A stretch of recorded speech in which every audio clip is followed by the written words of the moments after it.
Are you ready to take your love of books and all things academic to the next level? Well, today I'll be showing you how to transform some ordinary thrift store items into one-of-a-kind library decor, from repurposing old frames and bottles to creating a custom book nook. I'll be sharing lots of budget-friendly ideas to help you create that cozy academia aesthetic in your home. Okay, bibliophiles, let's get started. I love the dark academia look of preserved butterflies in a library, but if you've ever tried to buy them, they can run into the hundreds of dollars. So I decided to make my own using these vintage butterfly patterns that I found online. For an unusual twist, I printed them out on pages that I tore from an old book that I ran through my printer. Once I had the pieces cut out, I just hot glued them together. And then to make each butterfly extra sturdy and also two-sided, I printed out a second pattern and glued those pieces to the back sides. To create antenna, I took a small piece of florist wire, folded it in half, and then twisted little ringlets at the end of each half. Then I just glued it to the back side of the butterfly body. I decided to use this old Christmas sign that I purchased at the thrift store to display my paper butterflies, but first I needed to remove the lettering. So I sprayed on some goof off and let it sit for a few minutes. Then I used a razor blade and the lettering scraped right off. Next, I hot glued some magnets to the glass and then adhered the butterflies. The metal antennae are attracted to the magnets and hold the butterflies in place. I noticed several chips and cracks in the gold-painted frame, so I applied some antiquing wax, which very successfully concealed all of those imperfections. And so much easier than repainting the frame.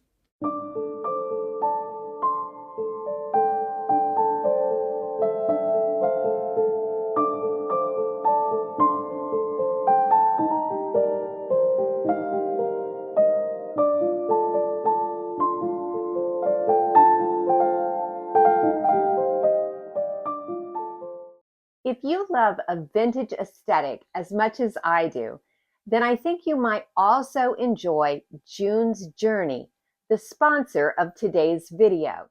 June's Journey is a mystery detective story set in the glamorous 1920s. It's a free mobile game where you find objects hidden in a variety of beautifully crafted vintage settings, such as a library, a hidden cellar, a vineyard, and so many more. I haven't solved the murder yet, but I am having a lot of fun collecting clues and decorating the estate. If this sounds like something you might enjoy, you can download June's Journey by using the link in the description box below. It's available for Android, iOS, and PC through Facebook Games. I wanted to create a whimsical element to add to my library. I started with an electric light from an old Christmas village house. I removed the clamp from the light. I had ordered a mouse card holder from Amazon, and I pried the rings of the card holder open wide enough that I could run the electric cord through it. To disguise the rings of the card holder, I cut out the top transparent part of a Dollar Tree butterfly sticker. Then, like I had done with the paper butterflies, I made antenna out of a small strip of gold florist wire and hot glued it to the back of the butterfly sticker, and then hot glued the butterfly over the rings of the card holder.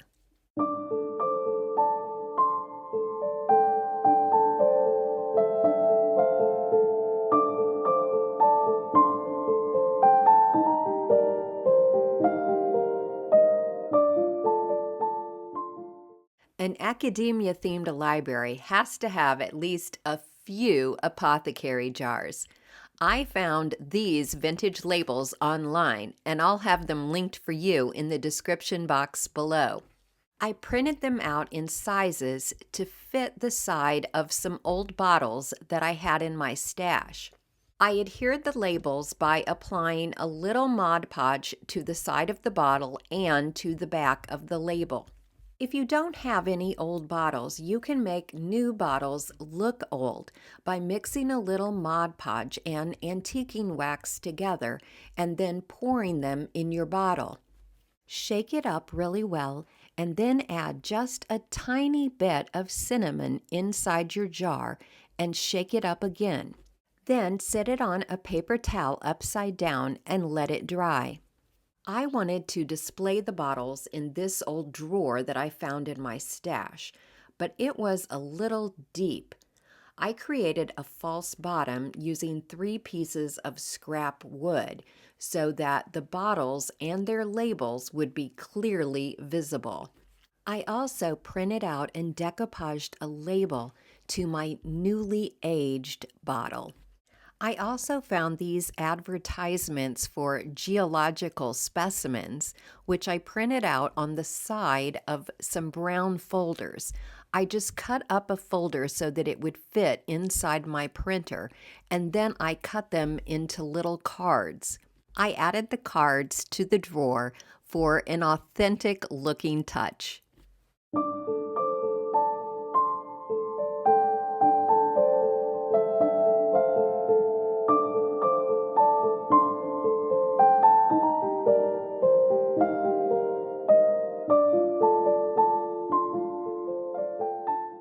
I came across this public domain image of a painting by Edouard John Minta called Maid Reading in a Library and knew that I had to have it in my library.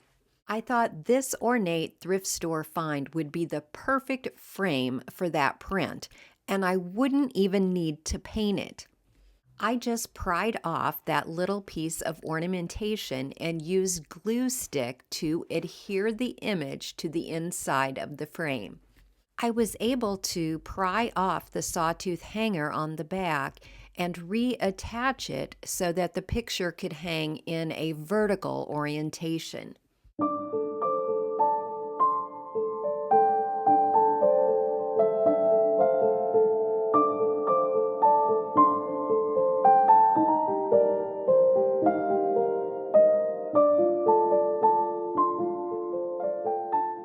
Vintage clocks are certainly appropriate library decor, and you can be sure that I'll have several in mine. But I decided to use this old resin clock for a different purpose. I popped out the battery-operated clock mechanism and then painted it with black chalk paint to give it a more vintage appearance. Next, I removed the cover and hands from the clock mechanism and cut off the little plastic piece that was sticking out. Then I measured the clock face and printed out a vintage image to fit inside. This image happens to be very special to me because it is a picture of my paternal great-grandparents on their wedding day. I used glue stick to adhere the picture inside the clock mechanism and then reattached the cover. Before putting the picture back in, I decided to distress the clock body a bit with some sandpaper, and then I applied a coat of antiquing wax, wiping off the excess.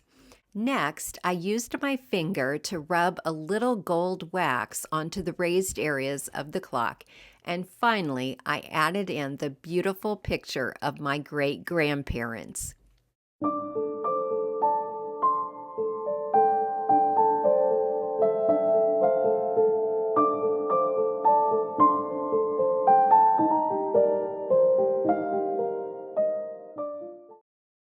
I found this vintage-looking glass globe at the Habitat Restore and thought that maybe I could use it like a cloche to display a collection of small items. And as luck would have it, I found this candle stand in my stash that was the perfect size for the glass globe. I decided to fill the globe with a collection of small vintage game pieces. I think this is such a fun item, but you'll have to let me know what you think.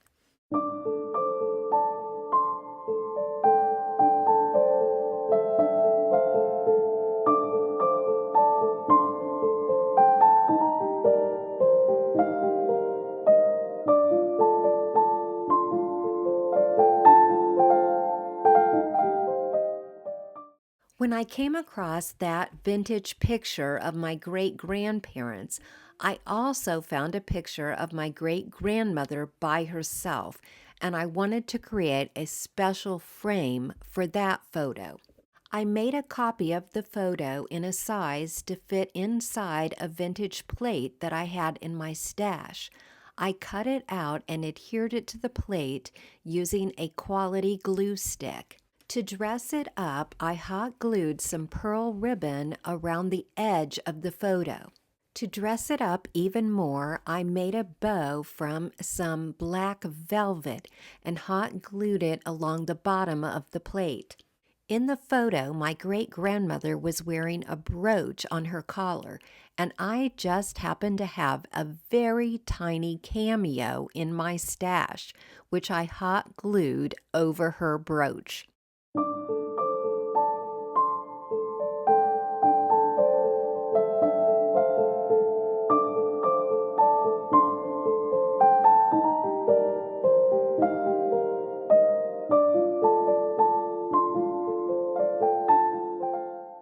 I have been wanting to make a miniature book nook for a very long time, and when I came across this clock with extra storage inside, I thought it might be the perfect container to use.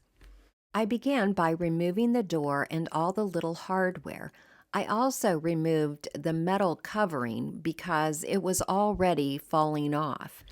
I removed the clock mechanism and debated whether I was going to use that hole as a window to see into my book nook.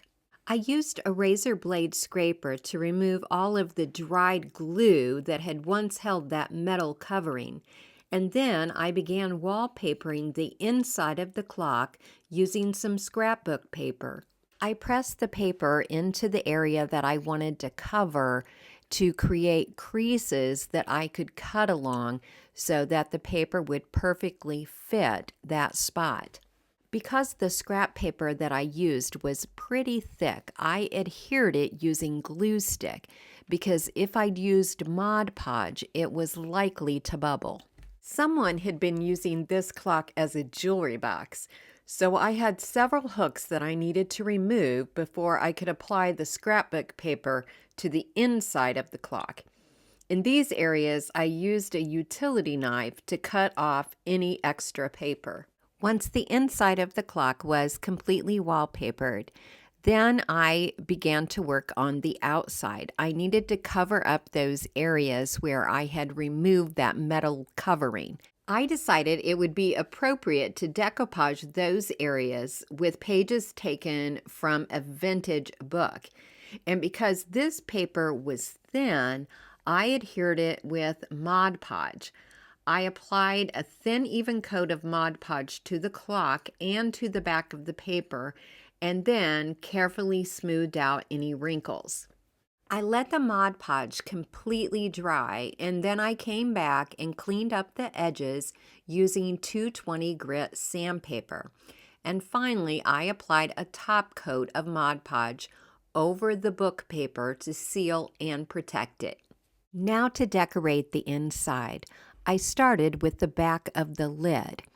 I made a small plant using a tiny terracotta pot that I found in my stash and a few stems of fake greenery. I purchased a bag of dollhouse furniture at Goodwill over a year ago and decided to use the fireplace. To make it look more realistic, I hot glued some brick ribbon to the inside. Mine is from Walmart, but they sell something similar at Dollar Tree. To keep the plant and fireplace from falling off the narrow lid, I hot glued them in place. Remember that decorative piece from the frame? Well, I printed out another tiny picture of my great-grandmother and taped it to the back of that piece, and then hot glued it to the wall above the fireplace. To create a rug, I taped a piece of inexpensive cotton fabric to a sheet of cardstock and ran it through my printer, printing out an image of an Oriental rug. After cutting it out, I folded the long edges over to the back and hot glued them down. Then I used one of my Cricut tools to pull out threads on the other two ends to create some fringe. Then I added the rug to the large side of the clock. I also added some more of the dollhouse furniture. I made a doily for the desk by cutting out an individual design from a larger doily that I had in my stash. I cut a small strip off of a thrift store scarf to create a throw blanket to put on the desk chair. And I put a tiny bit of greenery in the hole of a round wood bead to create a little planter to sit on the desk. I did buy 2 new things for the book nook from Hobby Lobby, a set of 3 dollhouse mirrors and a small stained glass lamp with a battery so it actually lights up. So my book nook needed one last thing: books. I could have bought some tiny dollhouse books at Hobby Lobby, but they were pretty expensive, so I decided to make some for myself. Luckily, I found some free tiny book cover images posted by Nick the Booksmith on Flickr, which I printed and cut out. You may want to play around with the size of this image to create books in a scale appropriate for your project. To make the pages for my books, I measured the length and width of my book covers and then cut up old book pages to that size. I folded each individual piece in half, and then, pinching several of them together, I applied hot glue along the folds to create a binding for the pages. Then I slipped the folded book cover over the pages while the glue was still hot. If your pages stick out from the book cover like mine did on some of my books, you can just trim off the extra paper with a pair of scissors.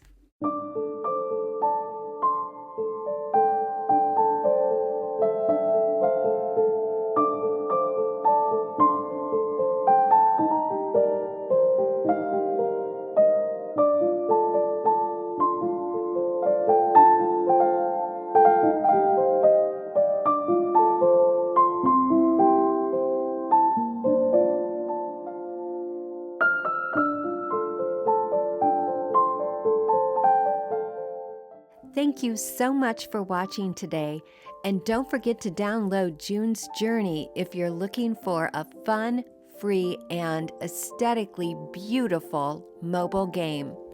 And if you're looking for even more library-inspired decorating ideas, here's another video I think you may like.